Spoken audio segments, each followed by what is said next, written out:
전현직 시장이 맞붙는 4년 만의 재대결에서 대선 자리를 탈환하다. 유정복 인천시장, 삼선 국회의원, 인포시장과 인천시장, 박근혜 정부 초대 행정안전부 장관 역임. 탄탄한 행정 경험과 정치 내국으로 인천을 세계적인 도시로 만들겠다는 포부를 밝히며 수도권 매립지 문제를 빠른 시일 안에 해결하겠다는 강력한 의지를 보였는데 시정강 방향을 올바른 방향으로 틀어놓고 강력하게 시행해 나가는 것, 그것이 이제 시정의 중점이 돼야 되겠죠. 유정복 당선인이 본 6일 지방선거 결과와 민심 집중 분석합니다. 삼선 국회의원의 행정, 시정 두루 경험한 분이죠. 4년 만에 인천시장에 화려하게 복귀한 국민의힘 유정복 당선인과 얘기 나눠보겠습니다. 안녕하십니까? 네, 안녕하십니까? 당선 먼저 축하드립니다. 감사합니다. 네, 4년 만에 인천시장에 복귀했는데 인천 시민들이 다시 유정복 당선인을 선택한 배경은 뭐라고 보세요? 선거는 과거와 현재에 대한 심판이면서 동시에 미래에 대한 기대와 바람의 표시 아니겠습니까? 네. 이번 선거 과정에서 저와 또 상대 후보는 다 인천시장을 지낸 사람이기 때문에 어떻게 시정 성과가 있는지에 대한 네. 판단이 좀 명확할 수 있었고 또 무엇보다도 앞으로 미래에 대한 희망을 누가 만들어갈 것인가에 대한 판단의 결과라고 생각하고요. 네. 저를 선택해 주신 시민들께 감사드리면서 네. 저는 무거운 책임감을 느끼지 않을 수 없습니다. 네. 한 달간 인수위를 거쳐서 다음 달부터 여당 소속 인천시장으로 업무를 시작할 네. 텐데요. 어떤 부분에 역점을 둘 계획이세요? 네, 시장으로서는 우리 시민이 궁극적으로 행복한 지역 네. 그리고 시가 어떻게 미래의 모습으로 가야 되느냐에 대한 분명한 철학과 계획이 있어야 됩니다. 네. 저는 시민이 행복한 세계 초일류 도시를 만들겠다는 비전을 이미 제시했고 이를 추진해 나가기 위한 모든 사업을 지금 강도 높게 준비를 하고 있습니다. 네. 여기에서 이제 중점적으로 균형과 창조와 소통이란 키워드를 갖고 아주 철저하게 준비해서 네. 정말 시민들께서 달라진 인천의 모습을 볼 수 있도록 하겠습니다. 네. 경인 고속도로 경인 전철 지하화라든가 인천 지하철 3호선 건설 추진, 공공은행 설립, 수도권 쓰레기 매립지 이게 사용 종료 여러 가지 공약을 제시를 했습니다. 그 중에서도 이 수도권 그 매립지 문제로 선거 중에도 논란이 있었잖아요. 이 문제는 어떤 견해를 갖고 계세요? 저는 사실 그동안 일에 대해서는 좀 자신감을 갖고 있고 네. 또 분명한 성과도 내왔고 또 일 욕심이 좀 많이 있습니다. 네. 그래서 지금 인천의 현안 문제를 다 풀어나가야 될 그런 책무를 갖고 있는 사람으로서 지금 말씀하신 각종 교통 인프라 문제 또 수도권 매립지 문제 이런 문제들은 제가 초기에 분명한 계획을 세워서 추진해 나가는데요. 수도권 매립지 문제는 그동안 토론 과정을 통해서 말씀을 많이 드려왔는데 네. 제가 시장 재임 시에 이 어려운 난제를 사실 해결해 놓은 겁니다. 네. 해결해 놓은 부분이 그 후에 시행이 되지 않으니까 결론은 이런 어려움에 처하게 된 건데 네. 빠른 시일 내에 원상 회복을 시켜서 네. 매듭을 짓겠다 하는 말씀을 드리고요. 다행히 윤석열 대통령께서도 이 부분에 대해서는 저하고 같은 의견을 갖고 네. 이 문제를 추진해 나가는 그 큰 힘을 얻고 있고요. 결론적으로 이런 각종 대형 인프라나 또 당면한 과제 말고 궁극적으로는 우리 시민이 행복한 사회를 만들어가기 위해서는 네. 교통 문제뿐만 아니라 이 복지 문제, 그다음 문화, 예술, 체육 이런 다방면에 있어서 시민들이 체감할 수 있도록 하는 네. 다양한 정책을 추진해 나갈 것입니다. 네. 대체 매립지 확보가 중요한데 지금 구상하거나 염두에 둔 곳이 있습니까? 제가 구상해서 되는 일이 아니고 네. 사실은 제가 시장 재임 시에 대체 매립지를 조성한다는 원칙의 합의라고 이걸 찾아온 과정인데 네. 그 후에 이걸 추진을 안 하니까 결국은 안 됐던 건데 환경부에서는 이 부분에 대해서 실무적으로 지금 많이 검토를 해오고 있습니다. 지금 네. 이 자리에서는 그 얘기를 하기는 적절치 않고 네. 조만간에 이런 부분들이 이제 논의가 될 겁니다. 네. 6일 지방선거 결과는 국민의힘 압승으로 이제 결론이 났습니다. 정치 활동도 오래 하셨는데 그 배경은 어디에 있다고 보세요? 네, 아무래도 첫 번째는 새로운 윤석열 정부가 출범을 했는데 네. 사실상 정권 교체를 이루었다고 생각하지만 지금 국회 의석을 볼 때 정권 교체를 이루었다고 보기가 어려울 정도의 정치 환경 아닙니까? 네. 근데 바로 이어진 지방선거에서 국민의힘이 윤석열 정부를 뒷받침할 수 있는 정치 환경을 만들지 않고는 정권 교체가 된 게 아닙니다. 네. 국민들은 그래서 이번에 지방 권력까지 교체를 해서 윤석열 정부가 성공적인 국민을 위한 정부로 일해 나갈 수 있도록 하는 기틀을 마련해 주신 것이 1번이고 네. 두 번째는 역시 국회에서 지금 민주당이 다수 의석을 차지하고 있는데 이러한 그 입법 독주 네. 그리고 무리한 그 국정 발목 잡기 이런 부분에 대해서 국민들은 심판한 거라고 생각을 합니다. 네. 그리고 이제 지방 정부의 특징이 중앙 정부와 같이 협력 관계를 유지해야만이 지역 발전이 이루어진다는 네. 기대감도 반영돼서 네. 지방 선거에서 압승을 하지 않았나 생각합니다. 네. 지방선거 뒤에 이제 각 당의 움직임도 분주한데요.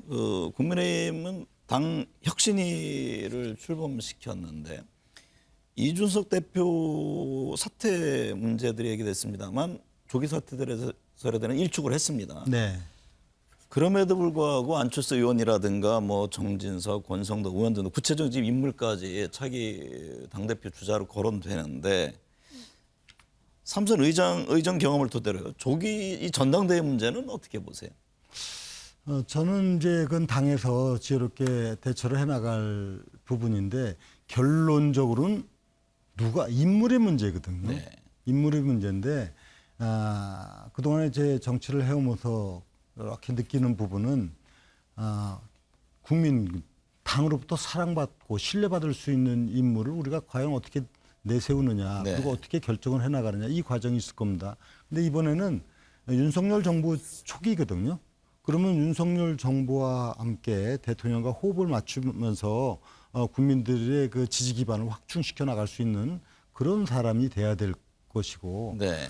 저는 무엇보다도 중요한 게 정말 정치적 신뢰를 받을 수 있는 사람이 돼야 된다고 봅니다. 그 첫째는 자기 개인의 정치적 야망이나 뭐 욕심이나 이런 부분보다도 국민들을 먼저 생각하고 나라를 생각하는 이런 네. 애국심인데 이거는 누구나 정치인들이 다 얘기를 합니다. 네. 다 얘기를 하는데 정말 그러느냐 하는 거에 대해서 그렇지 않잖아요. 정치인들은 예, 그래서 자기 중심적이잖아요. 그래서 국민들이 정치인에 대해서 불신하는 가장 이유는 거기에 있거든요. 네. 그래서 저는 이제 국민들 수준이 상당히 높아져 있고 이런 부분에 대해서 자기가 일관되게 나라를 생각하고 당을 생각하는 마음이 국민들에게 느껴질 수 있도록 하는 네. 이런 언행이 중요하다고 저는 보고 네. 판단 기준도 거기에 있어야 된다고 생각합니다.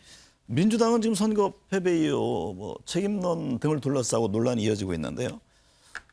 지난 대선 후보였던 이재명 의원이 그 인천 계양을에서 당선돼 원내 입성에 성공을 했는데 민주당 내 상황은 어떻게 보고 계세요? 다른 당 상황을 뭐 제가 좀 이렇게 왈가불하기는 어렵지만 제가 보는 시각에서는 네. 아마 당분간 그 진통, 뭐 내홍 뭐 이런 부분들이 있을 겁니다. 네. 그런데 지금 이제 상황을 보면은 민주당이 이런 상황을 극복하는 것은 자신들이 처절한 반성과 국민만 보고 새롭게 변신하는 데서부터 시작됩니다. 네. 제가 보건대는 지금의 지도부 행태로서는 국민의 지지를 다시 회복하는 건 쉬워 보이지는 않습니다. 네. 결론적으로 민주당은 새로운 인물 찾기에 나설 것으로 저는 봅니다. 네. 그러면 새로운 인물 찾기에 나섰을 때 지금의 지도부나 기성 정치권에서 이에 대한 과감한 결단과 용기가 네. 희생과 헌신이 필요한 겁니다. 네. 그것이 정치고 그것이 국민한테 감동을 줄 수 있는데 민주당은 기회가 있습니다. 왜냐하면 전국적인 선거는 2년 뒤에 있지 않습니까? 그렇죠. 그런데 이것을 적당히 해가면서 한다면은 아마 민주당은 그렇게 국민 신뢰를 네. 회복하기가 쉽지 않을 것이다. 저는 이건 상대 당이지만은 네. 정말 나라를 위한 차원에서 조언을 구한다면 과감한 혁신이 필요한 때입니다. 유 시장께서 직접 가셔가지고 민주당 내 상황을 좀 정리를 해야 될 수도 있네요. 윤석열 정부 취임 한 달여가 돼갑니다. 선거가 끝났고 인사가 마무리 국면인데 윤석열 정부 어떻게 바라보고 계시는지요? 우선은 당연히 정부가 성공하기를 바라는 개인적인 마음입니다. 네. 윤석열 정부가 성공한다는 건 개인 윤석열 대통령의 성공의 문제보다도 우리 국민의 성공이고 대한민국의 성공 아니겠습니까? 그래서 윤석열 정부가 성공을 해야 되는데 저는 긍정적으로 좀 보고 있습니다. 네. 왜 그렇게 보냐면은 윤석열 대통령은 사실 정치적인 경험이 일천합니다. 네. 그리고 또 본인이 갖고 있는 정치적인 맨파워, 뭐 네트워크 이런 게 충분치 않습니다. 그러나 그거는 오히려 저는 장점이라고 생각합니다. 네. 쉽게 얘기하면 정치적 빚이 없는 겁니다.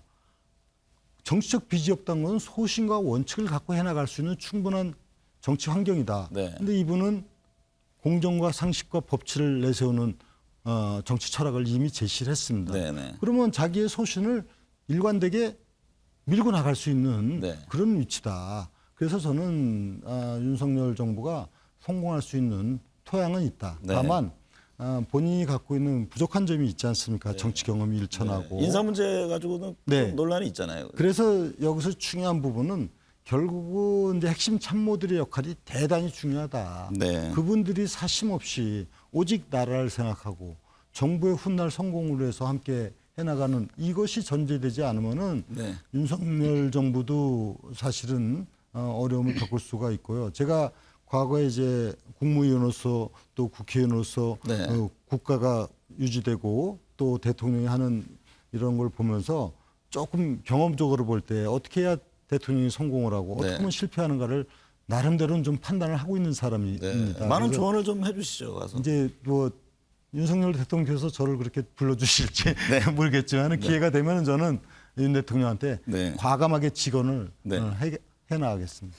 경제 상황이 만만치가 않습니다. 윤 대통령도 정치적 승리를 뭐 입에 담을 상황이 아니다라면서 경제 민생 문제 해결을 강조했는데요. 윤 정부가 성공하기 위해서 어떤 점이 중요하다고 보십니까? 네, 지금 이제 아시다시피 코로나 팬데믹으로 인해서 세계 경제가 네. 굉장히 어려운 직면에 이제 올 겁니다. 그리고 우리 나라는 또 문재인 정부 시절에 그 무리한 경제 정책, 재정적 포퓰리즘 이런 문제로 이 문제를 해결하는데 단기간에 되기가 어렵습니다. 네. 그래서 저는 이 짧은 시간에 이걸 회복하기는 어렵겠지만 아까 말씀드린 대로 윤석열 정부가 확고한 국가관을 갖고 또 하나는 윤석열 대통령이 그 후보 시절에 천하의 인재를 등용해서 시스템으로 국가를 경영하겠다 이런 네. 말씀을 하셨습니다. 저는 이게 대단히 중요한 문제라고 봅니다. 네. 그런 철학을 끝까지 지켜나가신다면 경제 문제, 민생 문제 이거 저는 해결할 수 있다고 보고요. 네. 다만 조금 뭐 더딜 수는 있어요. 그러나 궁극적으로는 문제의 본질을 잘 알고 있다면은 해결해 나갈 수 있다고 생각합니다. 네. 국회의원, 장관, 시장 경력과 능력 두루 갖추고 계시잖아요. 그 남은 목표는 뭐 한 가지일 듯한데 차기 대권에 도전하십니까? 저는 공직 생활을 오랫동안 해왔는데 좀 특이한 정치 입문 배경이 있거든요. 네. 제가 30대 때 인천의 서구청장으로 있을 때 바로 김포에서 정말 거기에는 전 지연, 혈연, 학연 또 정당에 소속되지도 않은 상황에서 제가 무연고로 김포 군수에 출마를 해서 제 정치 입문을 했던 네. 그 배경이 있는데 그때 제가 싹튼 정치적인 그 철학이 있습니다. 저는 저를 필요로 하는 곳에 필요로 하는 역할이 있다면 내 모든 것을 던져서 네. 사회와 나라 발전에 역할을 하겠다 이런 생각을 갖고 30년을 해왔는데 네. 그건 이제 인천시장 나올 때 8년 전에 똑같은 상황이었습니다. 인천시장 나와야 되는 상황에서 저는 장관과 국회의원을 다 내던지고 이제 시장이 되었었는데 제가 공직을 수행하는 동안은 제가 필요한 부분이 있다면은 네. 어떤 경우에서도 뭐 해야 될 역할이 있다면은 네. 그 부분에서 피해가지는 않을 겁니다. 다만 지금 제가 인천시장 이제 당선인 신분입니다. 네, 네. 인천시라는 그 지역이 대한민국의 미래를 열어갈 수 있는 정도의 대단히 네. 중요한 지역이기 때문에 시장으로서의 역할에 또 최선을 네. 다하면서 저희 정치적 미래의 문제는 또 다음 판단을 해야 될 상황이라고 그렇게 그렇게 생각하고 있습니다. 당연히 뭐 시장으로서 역할 충실하시고 그 가능성은 열어놓고 있다 이렇게 제가 받아들이겠습니다. 시민 행복한 세계 초인류 도시를 만들겠다 이 점 강조했는데 앞으로 각오 한 말씀 해주시죠. 네, 저는 모든 일을 함에 있어서 최우선 순위는 수요자, 즉 국민 네. 시민에다 두고 있고 미래에 두고 있습니다. 이번에 인천 시민들께서 저를 선택해 주신 만큼 저는 무거운 책임감을 갖고 있는데 인천은 다른 지역보다도 특수하게 대한민국의 미래를 책임져 나갈 수 있는 네. 창조형 도시입니다. 그래서 저는 제가 시민들께 약속드린 시민이 행복한 세계 초일류 도시 인천을 반드시 만들겠다 하는 의지를 네. 갖고 앞으로 시정을 추진해 나가겠다는 말씀드리고 300만 시민이 함께해 주신다면 놀라운 인천의 변화를 함께 느끼실 수 있을 겁니다. 열심히 네. 하겠습니다. 네. 네, 선거는 끝났고 정책 경쟁이 본격화합니다. 시정과 도정을 통해서 시민들이 삶이 나아지도록 하겠다는 초심을 잃지 않고 매진할 때 그리고 약속을 지킬 때 4년 뒤에 눈물이 아닌 웃음이 이어질 것이라고 생각을 합니다. 오늘 함께해 주셔서 감사합니다. 네, 감사합니다.